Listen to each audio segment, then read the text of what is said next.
खौफनाक मोहब्बत। सर्दियों की एक ठंडी रात थी।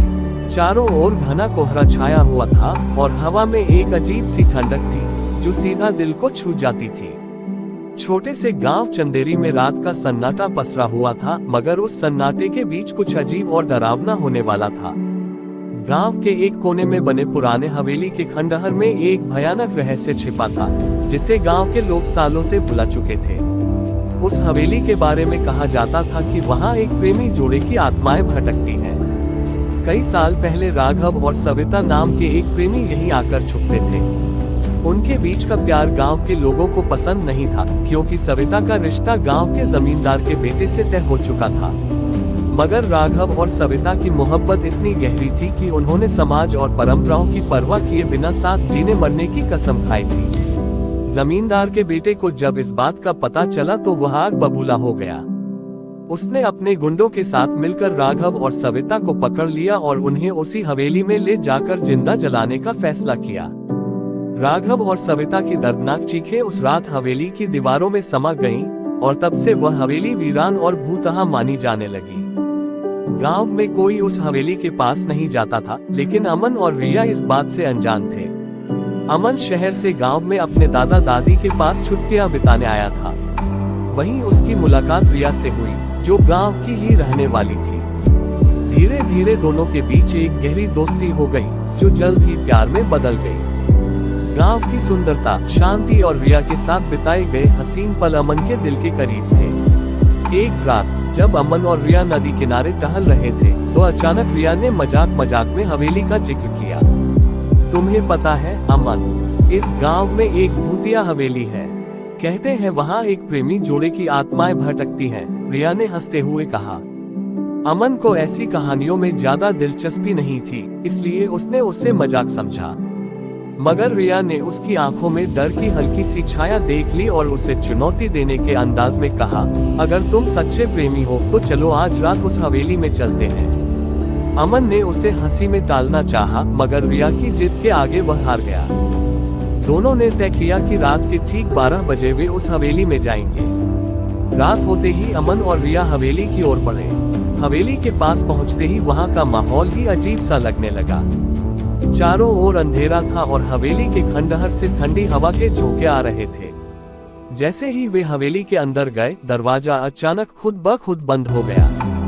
रिया ने अमन का हाथ कसकर पकड़ लिया। हवेली के अंदर का माहौल भयानक था। फर्श पर टूटे हुए कांच, दीवारों पर मकड़ी के जाले और पुराने फर्नीचर पर धूल की मोटी परत जमी हुई थी।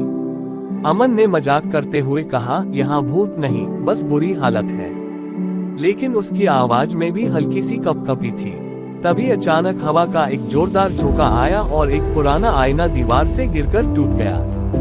रिया ने डर से चीखते हुए कहा, अमन, मुझे लगता है हमें यहाँ से चलना चाहिए। अमन ने उसे शांत करने की कोशिश की, मगर तभी हवेली के एक कोने से किसी के रोने की आवाज आई। दोनों ने एक दूसरे की तरफ देखा और उनकी सांसें थम गईं। रिया ने डरते हुए कहा, अमन, वो आवाज कहाँ से आ रही है? अमन ने हिम्मत जुटाते हुए उस दिशा में कदम बढ़ाया जहाँ से आवाज आ रही थी। जैसे ही वे उस कोने में पहुंचे, उन्हें एक सफेद साड़ी पहने औरत की परछाई दिखी।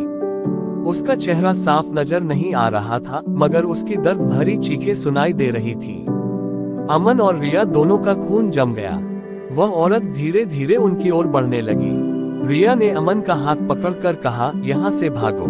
दोनों भागने लगे, मगर दरवाजा फिर से बंद हो चुका था। रिया ने घबराकर दरवाजा खोलने की कोशिश की, मगर वो हिल भी नहीं रहा था। तभी अमन ने पीछे मुड़कर देखा कि वो परछाई अब उनके ठीक सामने खड़ी थी।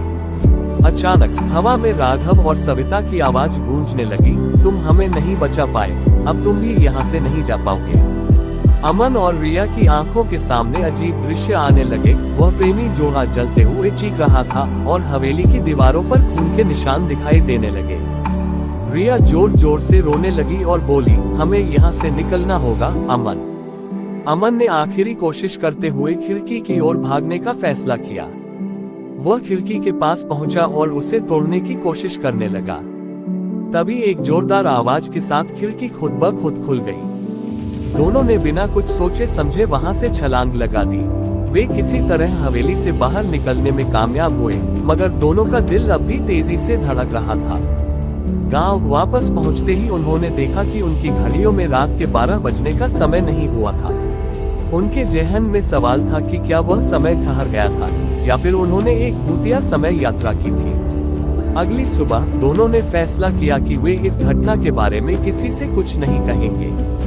मगर अमन के मन में एक सवाल बार बार उठता रहा, क्या उस रात वह सच्चाई थी या सिर्फ उनकी कल्पना।